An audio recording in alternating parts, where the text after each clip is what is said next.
Curious about vegetables? Talk to East-WestSeed. Hello everyone, welcome to Around the VegTable.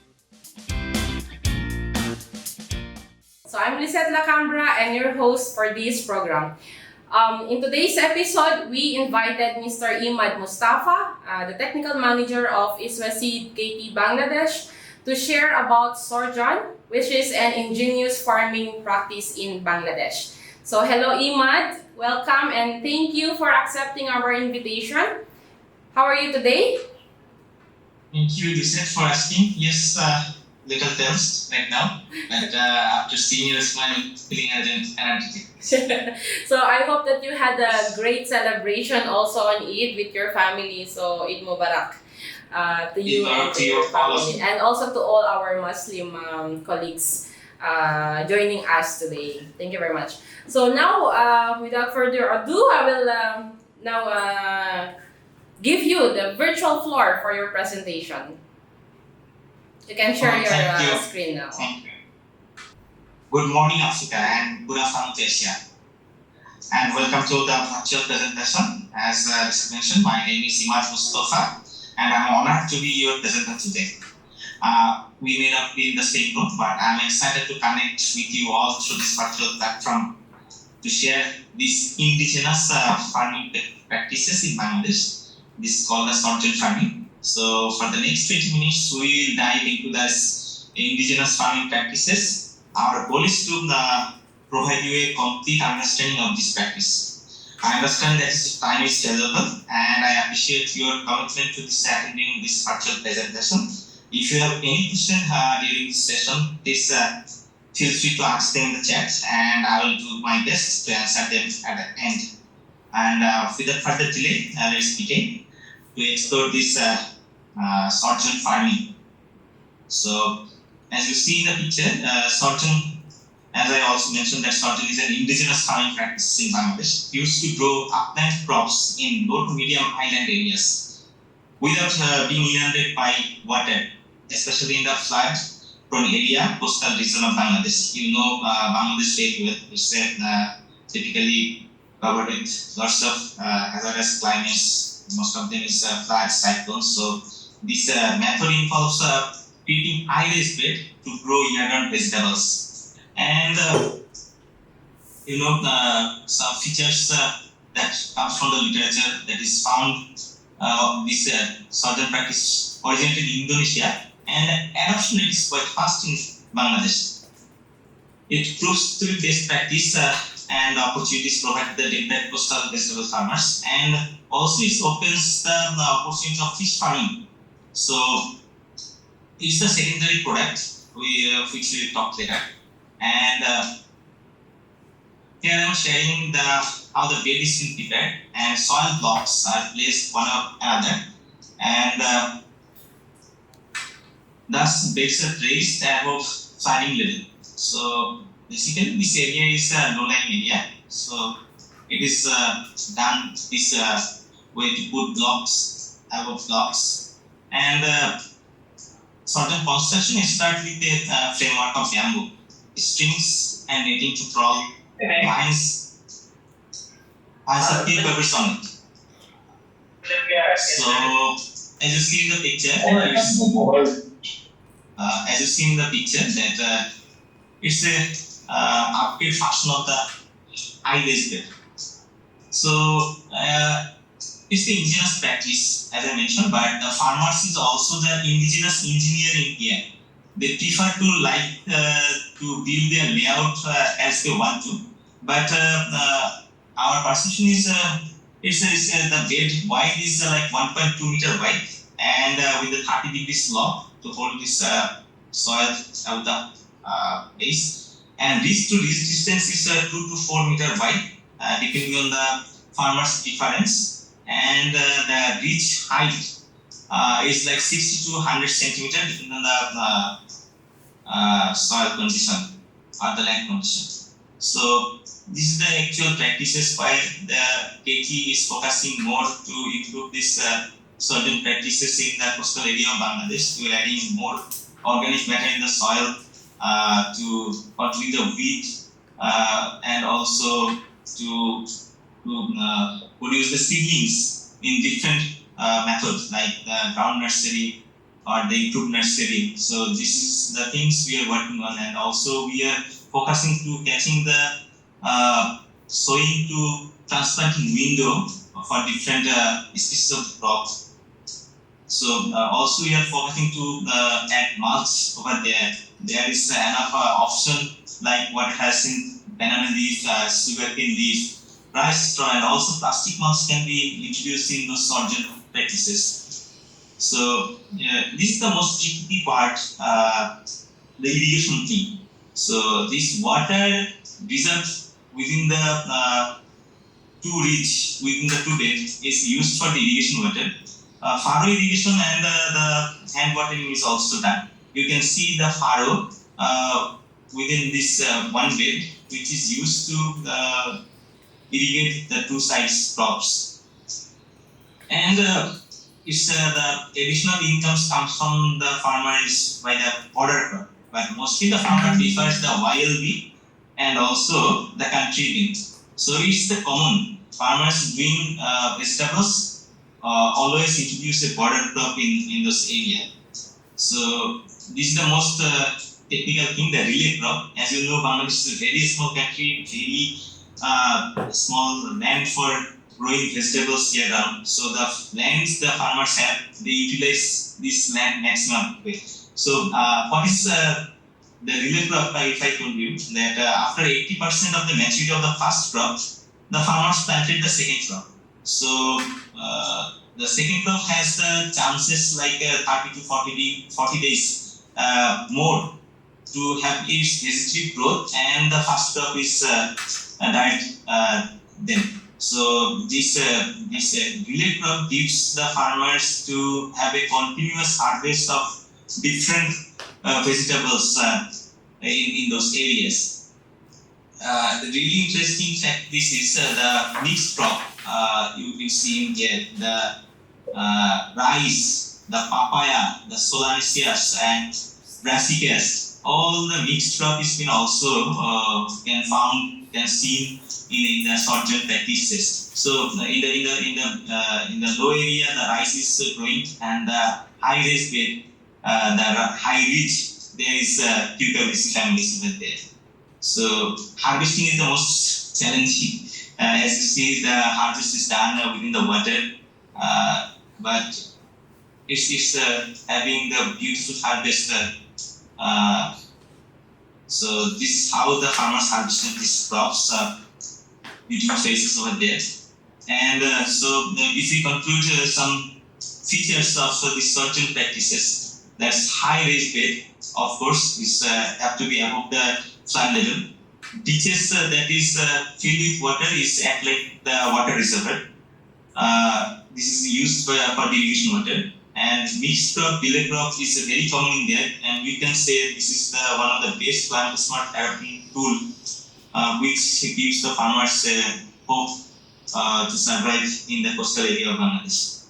So always there are some challenges over there. So irrigation is the most challenges thing, because in the drought season, mainly in the March to May, there is no water if the ridge is not deep enough. But most of the ridges there is zero water typically.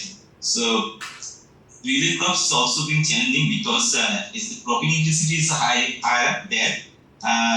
Due to multiple crops, there is soil health issue and overuse of inorganic fertilizer and micronutrients, and also there is a chance of pest and disease occurrence, severe occurrence. As you see that the old crops are there, the new crops has been pushed another. So this is one of the challenges there. And misuse of pesticide can harm the fish population if there is fishes beneath the water. The soil of Sorjon farm compacted more because there is no extra space to allow for the intercultural operation. So it should be controlled quite well, and weed control is also difficult. So if you understand the climatic, if you understand the season in Bangladesh, we have 3 seasons. Mainly start from the Kharif one. it's the starting season. That means the summer season. Kharif 1 means summer. So it starts from the mid of March. So after Kharif 1, we call this Kharif 2. That is the rainy season. And it's followed by Rabi season, means the winter season. So Kharif is the starting point of this Sorjon, because the farmers reduce their Sorjon, they pull up their soil to make this bed once again in the Kharif season when there is no water. So after the fasting, they cultivate different crops. And followed by this, there is relay crop is going, there is other crops is going, followed by this after season. So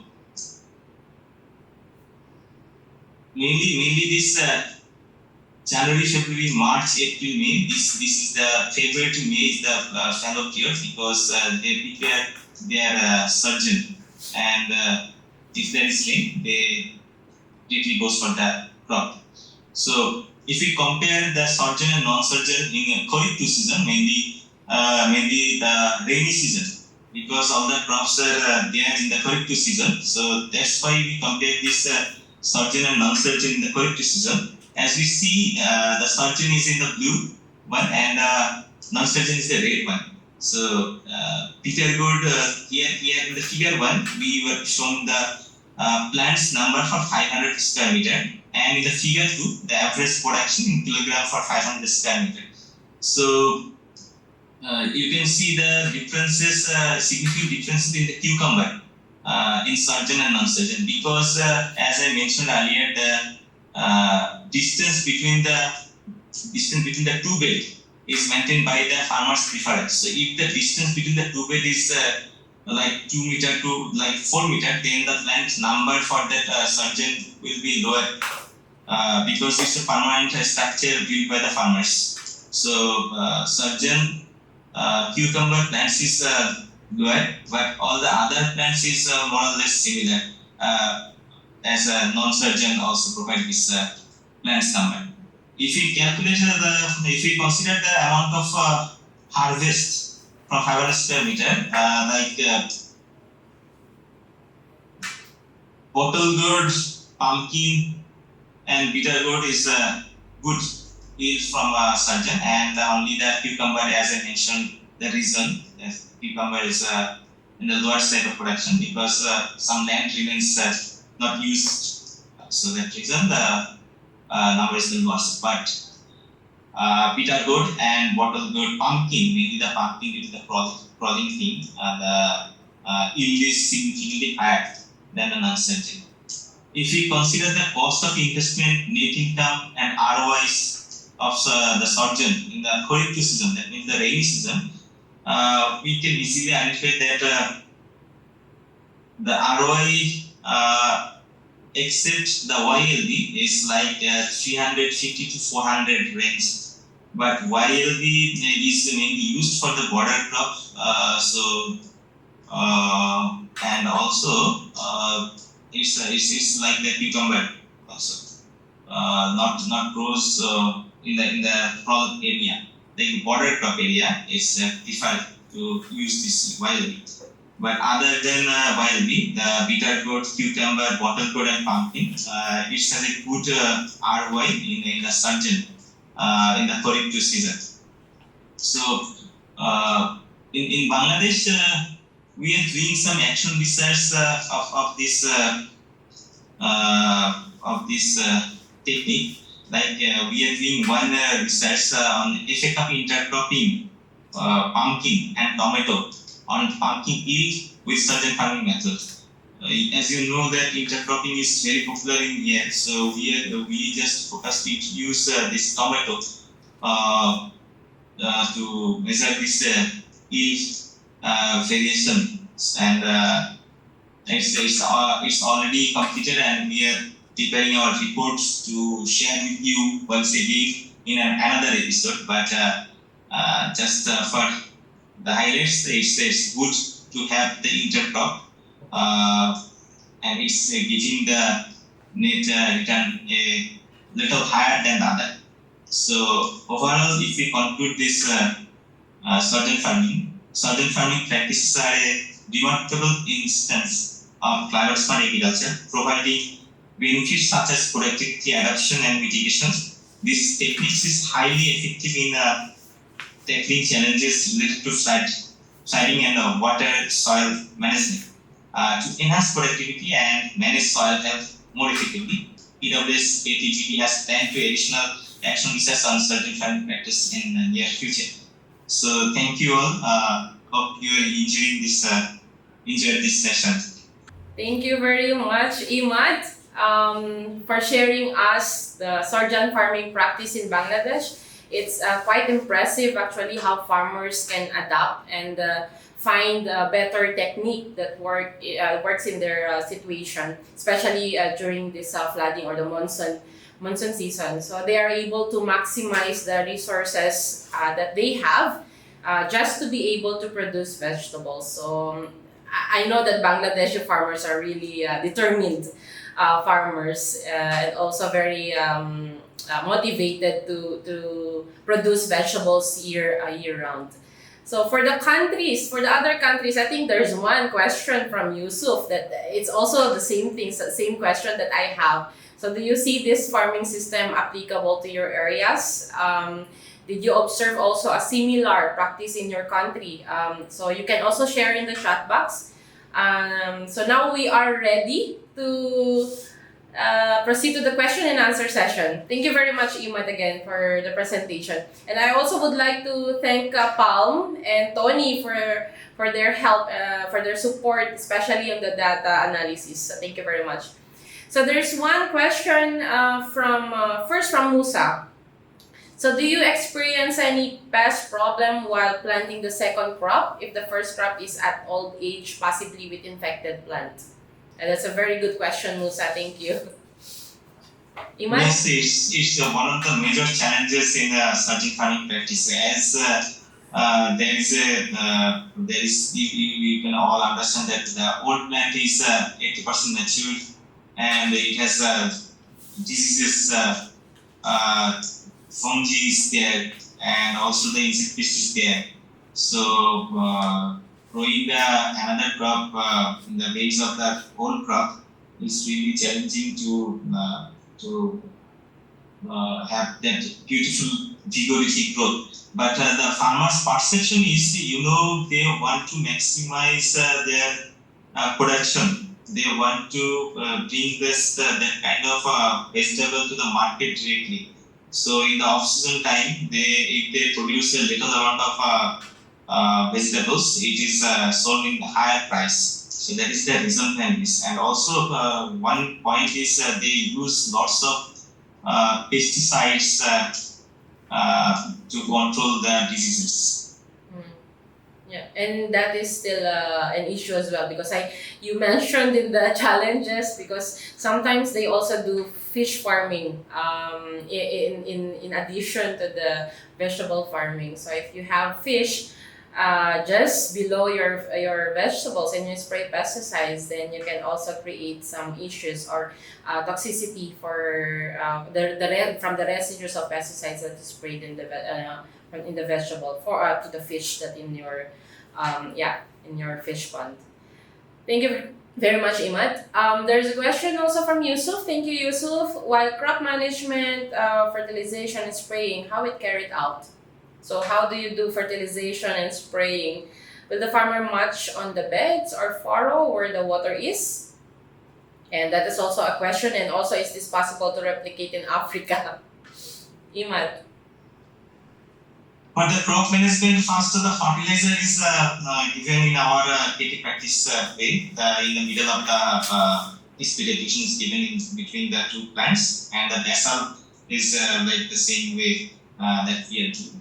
But you will correctly got that point that in intercultural operation there is not enough space for to manage the crop here. So what is they doing?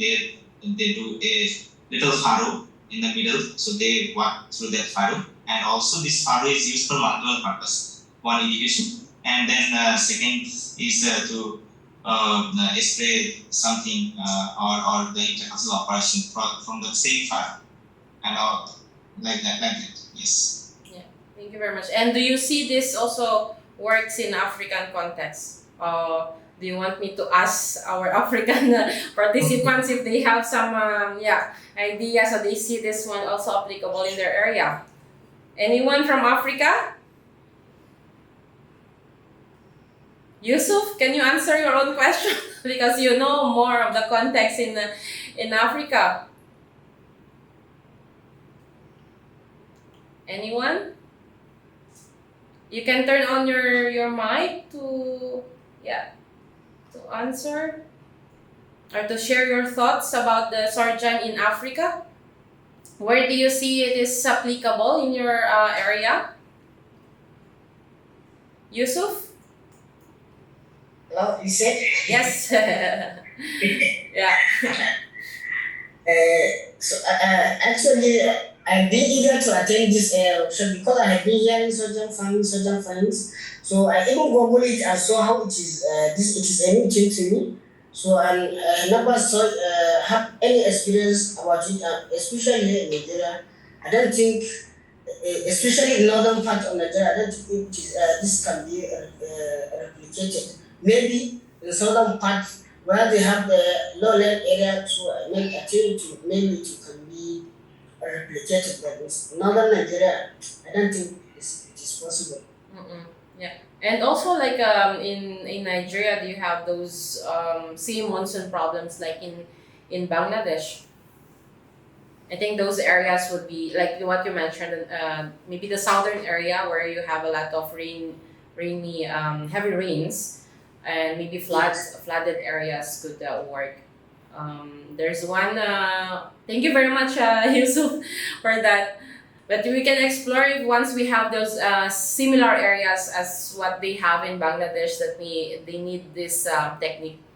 Nana said yes, but I don't have an answer to this question. So I think Nana, if we can also explore in Ghana later, where it is really helpful or is more applicable for farmers, then I think it's also a good technique that you can also present or showcase to your farmers in Ghana.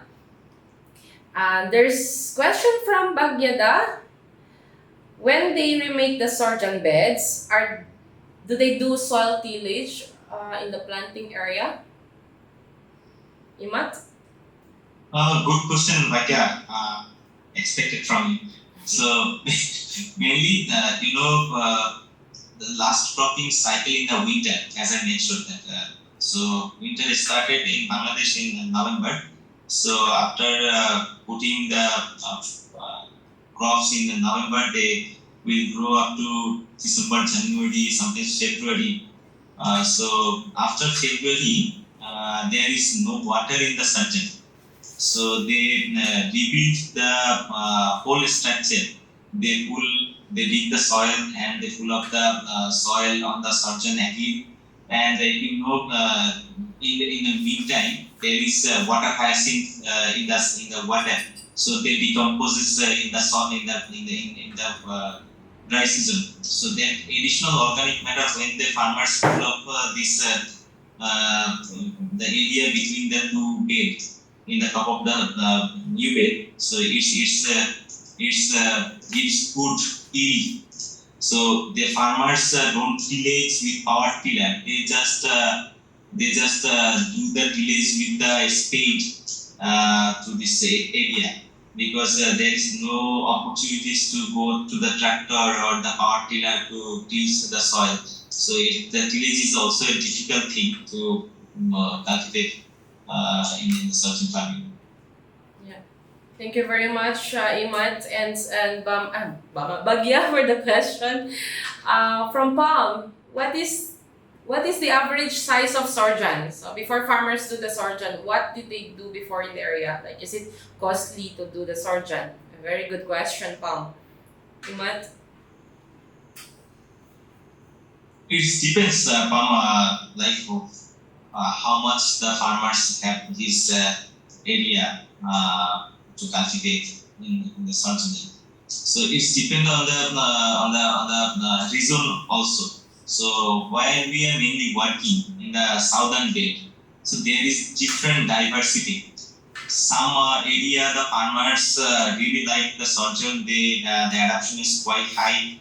The some other area the only a few number of farmers are adopting this it's increasing a lower significant rate, but in some area the adoption rate is higher in recent in recent recent years. But the cost is also higher because it's a one-time cost to pull the soil.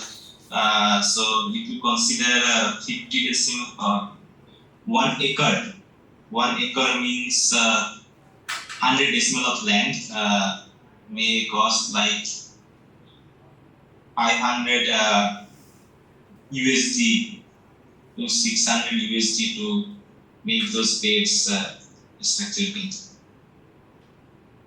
Thank you very much, Imad. But then, just a follow-up. When they make that beds, is it already permanent, or how do they maintain that bed?